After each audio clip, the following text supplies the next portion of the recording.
Hello students, welcome to polytechnic classes. मेरा नाम अंकित है। जैसा कि कल मैंने सीएमईडी का पहला क्लास डाला और आप लोगों ने काफी सपोर्ट किया, तो कुछ स्टूडेंट्स के क्वेश्चंस थे कि सर इतने शॉर्ट में करा रहे हैं आप और इतने चीज का थोड़ा डिटेल में बताइए। देखिए, डिटेल में मैं इसलिए नहीं जा रहा हूं, आप पहले नोट्स बनाने का और मेरे मेथड्स का प्रोसेस समझिए। इस सब्जेक्ट में बहुत डिटेल में जाने का मतलब है कि आपका टाइम बहुत जाएगा और ये लेक्चर्स एक चैप्टर का लेक्चर बहुत लंबा बनेगा, जिसमें कि आपको उतना टाइम भी नहीं आपके पास, और इतना ज्यादा पढ़ के डिटेल में जाके आपको कोई बेनिफिट भी नहीं है। आपको एग्जाम्स में अच्छे मार्क्स स्कोर करने हैं और वो पॉइंट्स आपको याद रखने हैं जो आगे आपको एग्जाम्स में काम आएंगे। और नोट्स हमेशा शॉर्ट्स में ही बनते हैं, जिससे कि आपको आगे उसको दोबारा पढ़ने में उतना टाइम ना लगे जितना आपको किताब से पढ़ने में लगता है। अदरवाइज आप किताब से भी उतना ही पढ़ सकते हैं जितना कि मैं यहाँ पे करा रहा हूँ। ठीक है, तो मैं शॉर्ट में आपको इसलिए बता रहा हूँ कि आपको वो चीजें इजीली समझ में आए और दिमाग में बैठ जाए और एग्जाम में आपको किताब दोबारा पढ़े बिना आप इसको जल्दी से वहां पे सॉल्व कर सकें। तो सेकंड चैप्टर है आपका निर्माण आयोजन, यानी कि कंस्ट्रक्शन प्लानिंग। इसका सेकंड पार्ट है शेड्यूलिंग में इसका सेकंड लेक्चर में डालूंगा। तो अभी निर्माण आयोजन देखते हैं। ठीक है, देखिए सबसे पहले आयोजन। ये आयोजन जो वर्ड है या प्लानिंग, इसका क्या मतलब है? आयोजन शब्द का मतलब होता है किसी चीज को आयोजित करना, किसी की प्लानिंग करना, मतलब पूर्व में उससे रिलेटेड पूरी प्लानिंग करके उस चीज को किसी निर्धारित समय पर उस काम को करना। जैसे सभाएं आयोजित होती हैं, ठीक है, तो सभा आयोजन से पहले उसकी पूरी तैयारी होती है, उसके बाद उसका एक निर्धारित समय और दिन पर उसका आयोजन होता है, जहां पे कुछ लोग मिलते हैं और जो भी कार्य डिसाइड होता है वो किया जाता है। उसी तरह से निर्माण आयोजन क्या है कि निर्माण करने से पहले, ठीक है, और निर्माण करने के प्रोसेस के बीच में पूरा उसका कंप्लीट आयोजन होता है, उसको कहते हैं निर्माण आयोजन। जैसे कि यहाँ पर मैं लिख रखा है, विभिन्न निर्माण संक्रियाओं को सुनियोजित, तर्कसंगत, मितव्ययी एवं व्यवहारिक क्रम में निर्धारित करना। ठीक है, इसमें कुछ इंपॉर्टेंट वर्ड्स हैं, जैसे सुनियोजित करना, तर्कसंगत करना, मितव्ययी। ठीक है, सुनियोजित करना मतलब एक निश्चित ढंग से उसका नियोजन करना, एक पूरी प्लानिंग, एक शेड्यूल उसको बना के देना कि ये चीज इस प्रोसेस से होगी। दूसरा, तर्क संगत रखना मतलब प्रैक्टिकल रखना, कि जैसे आपको अगर कंक्रीटिंग करनी है तो कंक्रीटिंग से पहले अगर आपको स्लैब डालनी है तो शटरिंग करनी ही पड़ेगी। तो तर्क संगत तरीका यह है कि आप पहले शटरिंग मंगाएं, उसके बाद आप बार बेंडिंग का काम करें और बार बेंडिंग के बाद आप उस पर कंक्रीटिंग का काम करें। हम पहले कंक्रीटिंग नहीं बोल सकते, तो इसलिए तर्क संगत होना चाहिए। और तीसरा, मितव्ययी, ताकि कॉस्ट आपकी मिनिमम रहे, जिससे कि आपका प्रोजेक्ट इफिशियंट रहे और उसकी कॉस्ट ना बढ़े। ठीक है, एक व्यवहारिक क्रम में निर्धारित करना। ठीक है, ये जो परिभाषा है, अगर आप ये समझ लाओगे तो आपको इस पूरा चैप्टर समझ में आ जाएगा कि निर्माण आयोजन क्या होता है। ठीक है, तो आप निर्माण आयोजन समझ गए। अब निर्माण आयोजन के बाद इसका अगला पॉइंट देखते हैं, आयोजन का आधार। ठीक है, ये दो पार्ट में है। मैं आपको पहले निर्माण का आयोजन का आधार बता रहा हूं। ठीक है, यानी कि बेस, किन चीजों के बेसिस पे आप निर्माण आयोजन करते हैं, और अगर ये चीजें अवेलेबल नहीं होंगी तो आपका निर्माण आयोजन रोका जा सकता है या वो पूरा नहीं होगा। ठीक है, तो निर्माण आयोजन के बेस में पहली चीज आती है सामग्री। ठीक है, सामग्री यानी कि मटेरियल। ठीक, मटेरियल क्या होता है कि कंस्ट्रक्शन में यूज होने वाला कोई भी मटेरियल, XYZ, फाउंडेशन में डलने वाली मिट्टी से लेकर छत पे पड़ने वाली सरिया तक कुछ भी होगा, वो सारा मटेरियल आपको इजीली अवेलेबल होना चाहिए। ट्रांसपोर्टेशन कॉस्ट उसकी मिनिमम होनी चाहिए, या फिर अगर ऐसा मटेरियल है जो आपको आसपास के जगहों से मिल रहा है, खनिज पदार्थ है, पत्थर है, मिट्टी है, अगर आसपास से आपको मिल रहा है तो वो इजीली अवेलेबल होना चाहिए। ठीक है, तो पहला आधार किसी आयोजन का होता है सामग्री या फिर मटेरियल। दूसरा है उपस्कर या मशीन। ठीक है, अब कई बड़े कामों में आपको मशीनों की जरूरत पड़ती है, ह्यूमंस अकेले सारे काम नहीं कर सकते, तो वहां पर मशीन की जरूरत पड़ेगी, तो इसलिए आपको मशीन की अवेलेबिलिटी पे भी आपको बेसिस दूसरा बनेगा। तीसरा, पूंजी। अब पैसे के बिना तो कोई काम हो ही नहीं सकता, अगर पूंजी अवेलेबल नहीं होगी तो कोई भी निर्माण नहीं आयोजित हो सकता, तो तीसरा है मनी। चौथा है श्रमिक, अब भाई श्रमिक मिलकर काम करते हैं। और पांचवा है समय। आपने 5M पिछली क्लास में पढ़ा था, 5M की तरह यहां पर भी 4M है, उसके बाद एक समय है। तो चीजों को रिलेट करके याद करिए, जल्दी याद होती हैं कि सामग्री, material, machine, money, man power, ये 4M हो गए, और एक टाइम, वहां पर इसकी जगह था मैनेजर। ठीक है, तो टाइम, ये 5 चीजें मिलके आपका वो आधार तैयार करती हैं कि आप किसी निर्माण का आयोजन कर सकते हैं या नहीं। अगर ये 5 चीजें अवेलेबल होंगी तभी आप आयोजन कर पाएंगे, अदरवाइज आपका वो प्रोसेस बीच में रुक जाएगा। ठीक है, मान लीजिए मनी आपके पास नहीं है या मनी खत्म हो जाता है तो आपका कंस्ट्रक्शन का प्रोसेस वहीं रुक जाएगा। और आप रियल लाइफ में भी देखते हैं अपने आसपास, कई कंस्ट्रक्शन वर्क रुक जाते हैं बीच में, आधे आधे हो। क्यों? क्योंकि उनके पास पूंजी अवेलेबल नहीं होती या वो घाटे में जा रहा होता है। ठीक है, अब इस आधार को, मतलब जिस बेसिस पर आपके ये आयोजन किए जाते हैं, वो कुछ चीजों पर निर्भर करते हैं। ठीक है, ये प्रोजेक्ट इन चीजों से होंगे, और इसके अलावा निर्भर करेंगे किस पे? नक्शे एवं एस्टिमेट पे। ठीक है, अब आपका एस्टिमेट तैयार होगा पहले, एस्टिमेट कितना है, डिटेल्ड एस्टिमेट है कि रफ एस्टिमेट है, और नक्शा तैयार होगा। उसके आधार पे आप डिसाइड करेंगे कि आपको वो निर्माण आयोजन पॉसिबल है या नहीं है। अगला आप निर्माण सामग्री के बारे में डिसाइड करेंगे। सामग्री आपके पास अवेलेबल है, किस तरीके की है, किस क्वालिटी की है, कितनी क्वांटिटी की है। क्वालिटी और क्वांटिटी के बाद आप सामग्री डिसाइड करेंगे। इसके बाद श्रमिक आपके पास कितना अवेलेबल है, स्किल्ड है, अनस्किल्ड है, मतलब उसको काम करना आता है या नहीं आता है, उसके हिसाब से भी ये डिसाइड होगा। इसके बाद औजार एवं मशीन, ये T&P कहते हैं इसको कहते हैं टूल्स एंड प्लांट। ठीक है, tools and plant. Tools and plant में क्या होता है कि आपका जो भी मशीन है, औजार है, वो अवेलेबिलिटी है या नहीं है, मशीनें किस लेवल की चाहिए, कितनी बड़ी चाहिए। इसके बाद निर्माण विधि। निर्माण विधि कौन सी प्रयोग कर रहे हैं, जैसे निर्माण विधि में आपको कन्वेंशनल आरसीसी का मेथड यूज करना है। मान लीजिए आपको रीइंफोर्समेंट वर्क करना है, ठीक है।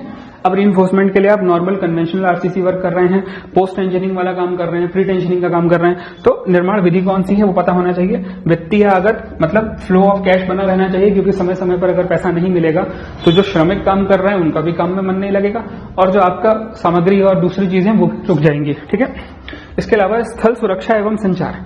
देखो, स्थल सुरक्षा क्या होता है, कोई साइट अगर बहुत जोखिम भरी है, ठीक है, तो वहां पर काम करने के लिए पहले तो आपको लेबर मिलेगी नहीं, ठीक है, या स्किल्ड, या आपको श्रमिक नहीं मिलेंगे भी तो उनका जो कॉस्ट है या उनकी जो लेबर कॉस्ट है वो काफी ज्यादा हाई होगी, क्योंकि वहां पर स्थल की सुरक्षा नहीं होगी। तो सबसे पहले स्थल सुरक्षा अगर आपके पास है तो आपका काम आसान होगा। और संचार व्यवस्था से, अगर आपकी साइट बहुत बड़ी है, कई जगह काम फैला हुआ है अलग अलग साइट पे, तो संचार व्यवस्था अच्छी होने से काम लगातार कंटिन्यूअस होता रहेगा, उसमें कहीं भी ब्रेकेज नहीं आएगा और काम समय से पूरा होगा। ठीक है, निर्भरता के ये कुछ इंपॉर्टेंट पॉइंट्स है।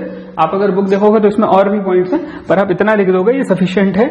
आधार और निर्भरता के अंदर आपको ये टॉपिक कंप्लीट हो जाएगा। ठीक है, तो एस्टिमेट समझ गए, निर्माण समझ गए, श्रमिक, औजार, निर्माण विधि, वित्तीय आगत, स्थल सुरक्षा और संचार। ठीक है, इस क्वेश्चन के आने के चांसेस हैं 50% ये हो सकता है आ जाए आयोजन के आधार। ठीक है, परंतु अब जो मैं आगे करा रहा हूं, निर्माण आयोजन का वर्गीकरण, ये बहुत इंपॉर्टेंट है। ये आपका पहले भी आ चुका है और हो सकता है इस बार भी ये रिपीट कर दे। ठीक है, इसमें आपको बस 2-3 चीजें ध्यान रखनी है, बाकी सब चीजें बेसिक हैं, जो बेसिक चीज आप कॉमन सेंस है वही है।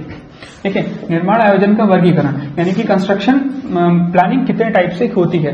कंस्ट्रक्शन प्लानिंग पहले तो डिपेंड करती है कि मालिक कर रहा है या ठेकेदार कर रहा है। ठीक है, मालिक भी करता है प्लानिंग, ठेकेदार भी करता है प्लानिंग। मालिक प्लानिंग करता है पैसा अर्जित करने की, एस्टिमेट बनाने की, डिजाइन देने की, प्रोजेक्ट की टोटल कॉस्ट बताने की, और ठेकेदार प्लानिंग करता है कि मैं इसको कैसे एग्जीक्यूट करूंगा, लेबर कहां से लाऊंगा, उसको साइट पे मशीनें कहां से लाऊंगा, साइट पर पीने का पानी, बिजली, वो सब औजार कहां से लाऊंगा।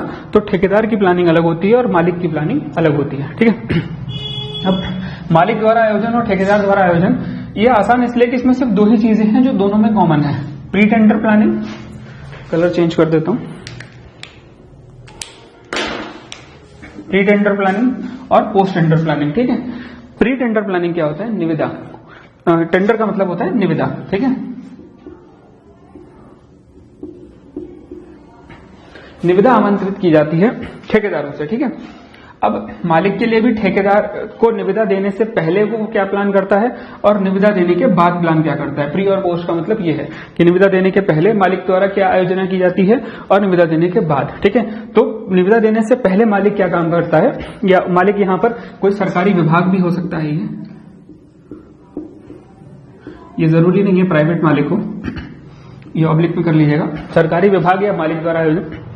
इसमें निविदा देने से पहले मालिक आपका विस्तृत एस्टिमेट, विस्तृत अभिकल्पन, नक्शे और विशिष्टियां तैयार करेगा।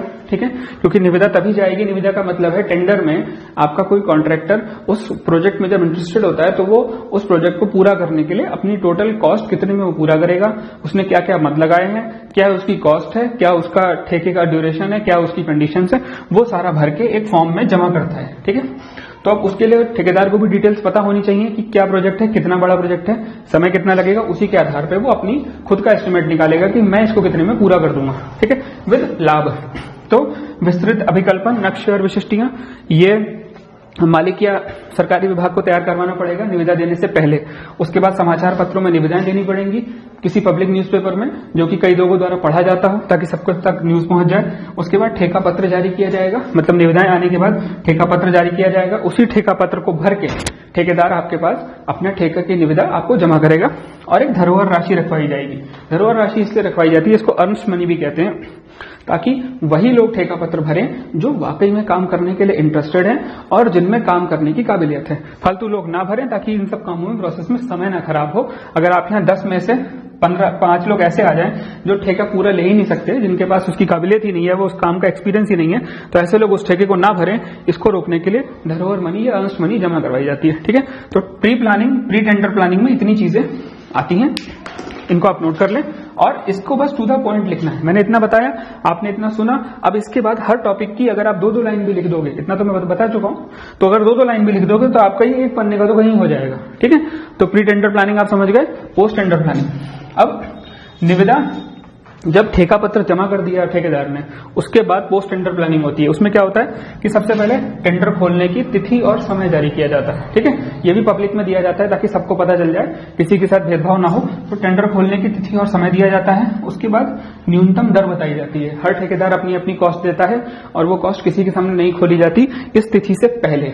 ठीक है, तो न्यूनतम दर बताता है। उस न्यूनतम दर को आपको सबके सामने डिस्क्लोज करना होता है कि मिनिमम कॉस्ट इसकी प्रोजेक्ट की इन ठेकेदार ने भरी और इसकी कॉस्ट मिनिमम इन्होंने दी है, तो वो न्यूनतम दर बताई जाती है। ठीक है, उसके बाद एक तुलनात्मक विवरण जारी किया जाता है ताकि किसी को शक ना रहे, किसी को ये ना रहे कि किसी के साथ भेदभाव हुआ या किसी को बिना पूरी डिटेल दिए ही उसको बाहर कर दिया गया। एक तुलनात्मक विवरण यानी कंपैरेटिव लिस्ट जारी की जाती है, जिसके अंदर किसने क्या कॉस्ट भरी है और न्यूनतम दर क्या है वो जारी की जाती है, ताकि हर कोई ये जान ले कि मिनिमम कॉस्ट किसने भरी थी और इसको क्यों ठेका दिया गया। जैसे कि आपका रिजल्ट आता है तो क्लास में अगर सबके नंबर एक साथ नहीं डिस्प्ले किए जाएंगे तो हर कोई शक पे रहेगा कि हमारे ज्यादा थे कि उसके ज्यादा थे, कहीं हमारे साथ कुछ गलत तो नहीं हुआ। तो अगर सबकी लिस्ट जारी की जाएगी तो आप कंपेयर कर सकते हैं कि किसको कितना कितना मिला। उसी तरह से तुलनात्मक विवरण यहाँ पे जारी किया जाता है। इसके बाद ठेका का अनुबंध पत्र दिया जाता है। अनुबंध पत्र और ठेका पत्र में अंतर होता है। अनुबंध पत्र ठेका मिलने के बाद कॉन्ट्रैक्ट दिया जाता है किसी ठेकेदार को, जिसमें उसका नाम, पता, उसकी आईडी, उसके अलावा कितने महीने का कॉन्ट्रैक्ट है, कितना पैसा उसको मिलना है, टोटल मनी कितनी दी जानी है, वो सारा अनुबंध पत्र में लिखा होता है। इस पर ठेकेदार और विभाग या मालिक दोनों अपनी मुहर लगाते हैं, साइन करते हैं। उसके बाद ठेका अनुबंध पत्र तैयार होता है। ठीक है, तो प्री टेंडर प्लानिंग और पोस्ट टेंडर प्लानिंग में ये इतनी चीजें आपको लिखनी है। और मैं इतना मानता हूं कि मुझे अपने स्टूडेंट्स को इतना कॉन्फिडेंस है कि मैं इतना बता दिया तो आप इससे आराम से बढ़िया टॉपिक लिख लोगे और आपके 5 नंबर का सवाल कहीं नहीं गया। ठीक है, इसके बाद मालिक द्वारा आयोजन के बाद ठेकेदार द्वारा आयोजन। अब कुछ आयोजन ठेकेदार भी करता है। ठीक है, जैसे मालिक ने ठेका मिलने से पहले कुछ आयोजन किया, वैसे ठेकेदार ने भी टेंडर देने से पहले कुछ आयोजन किए। क्यों किए? देखिए, अगर ठेकेदार बिना कार्यस्थल पर जाए ठेका पत्र भर दे तो इसका मतलब क्या है? अगर ठेका मिलने का उसको ठेका मिल गया तो या तो वो कैंसिल करेगा, उसकी धरोहर राशि जाएगी। ठीक है, तो उसको पहले साइट विजिट करना पड़ता है जो ठेके में दी गई है, ताकि वो पहले समझ ले कि ये साइट मेरे काम करने लायक है या नहीं, इसके लिए जो भी रिसोर्सेस की जरूरत है वो मैं अवेलेबल करा सकता हूं या नहीं। तो पहले वो कार्यस्थल की विजिट करता है प्री टेंडर प्लानिंग में, टेंडर भरने से पहले। उसके अलावा ड्राइंग शीट और एस्टिमेट देखता है जो कि यहाँ विभाग द्वारा जारी किए गए हैं। उसके अलावा सामग्री, श्रमिक, इन सब चीजों की जांच करता है। टूल्स एंड प्लांट्स की जांच करता है कि ये सब चीजें अवेलेबल इस रिक्वायरमेंट के लिए मेरे पास है या नहीं। भौगोलिक स्थिति, पहाड़ी क्षेत्र है कि मैदानी क्षेत्र है या और कोई ऐसा क्षेत्र है जहां काम होना है, तो इन सब की जांच करता है। पानी और बिजली की अवेलेबिलिटी है कि नहीं, क्योंकि कोई भी कंस्ट्रक्शन वर्क इन 2 चीज के बिना एक दिन भी आगे नहीं बढ़ सकता। यातायात, आप उस साइट तक पहुंच भी सकते हैं या नहीं, कितनी दुर्गम है या कितनी आसान साइट है। इसके अलावा ठेका की शर्तें, ये बहुत इंपॉर्टेंट है। ठेका के सारे क्लॉज पहले से डिसाइड होते हैं जो कि अनुबंध पत्र में लिखे होते हैं। ठीक है, तो ठेकेदार पहले ही इनको देख लेता है कि ये ठेके की शर्तें क्या हैं। अगर मेरा काम जैसे मान लीजिए समय से पूरा नहीं होगा तो उसमें समय आगे बढ़ने पर कितने समय पर कितनी पेनल्टी लगेगी, वो सब चीजें अनुबंध पत्र में और ठेका शर्तों में लिखी होती हैं। ठीक है, तो वो चेक करेगा। उसके बाद भुगतान क्या होता है? कॉस्ट पूरी हो जाने के प्रोजेक्ट पूरा हो जाने के बाद ठेके का भुगतान जो पैसा है वो कब तक मिलेगा, उसकी न्यूनतम डेट क्या है, या किश्तों में मिलेगा या एक मुश्त मिलेगा, ये सब चीजें भुगतान में आती हैं। ठीक है, तो प्री टेंडर प्लानिंग ठेकेदार द्वारा कितने तरीकों से की जाती है और इन सबको पॉइंट वाइज आपको आप समझ गए होंगे क्या करना है। ठीक है, इसके बाद पोस्ट टेंडर प्लानिंग। अब ठेका मिल गया, ठीक है, ये है ठेका जब मिल गया, तो ठेका मिल जाने के बाद पोस्ट टेंडर प्लानिंग होती है जिसमें सबसे पहले शिविर की स्थापना की जाती है।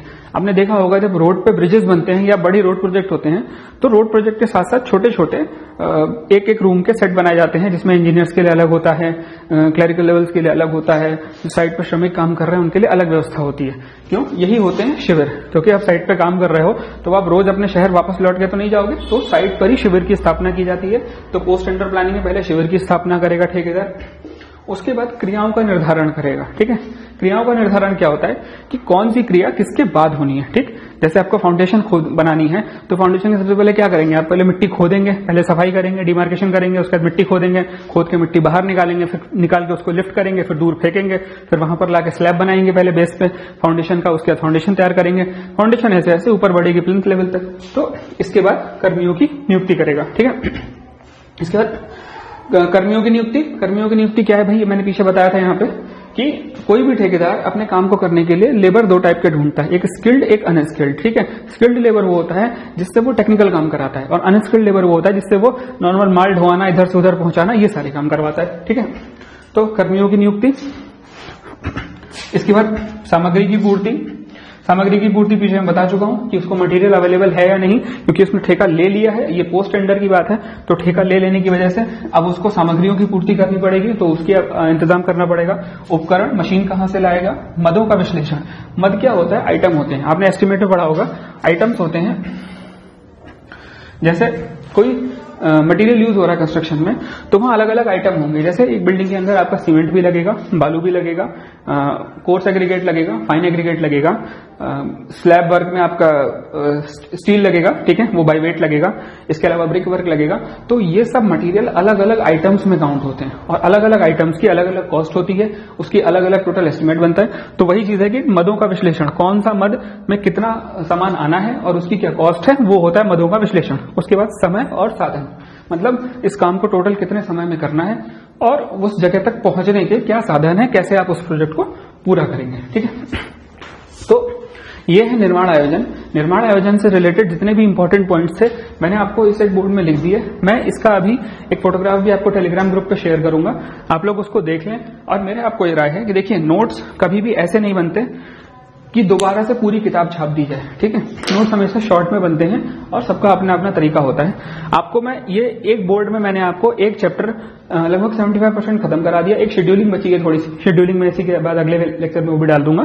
तो अब आप देखिए शॉर्ट में कैसे खत्म करते हैं। अगर आप इतने पॉइंट्स को पढ़ें आपको मात्र 5 से 7 मिनट लगेगा। ठीक है, अगर आप कॉपी खोल रहे हैं जरा देर लगेगी, और एक नजर पढ़ने के बाद आपका चैप्टर तैयार। अब इसमें से कोई कुछ भी पूछेगा तो थोड़ा सा अपना दिमाग, थोड़ा सा आपका पढ़ा हुआ मिलकर आपका काम हो जाएगा। ठीक है, तो स्टूडेंट्स इस वीडियो को ज़्यादा से शेयर करें ताकि हमें और वीडियोस बनाने का आगे ऐसी मोटिवेशन मिले।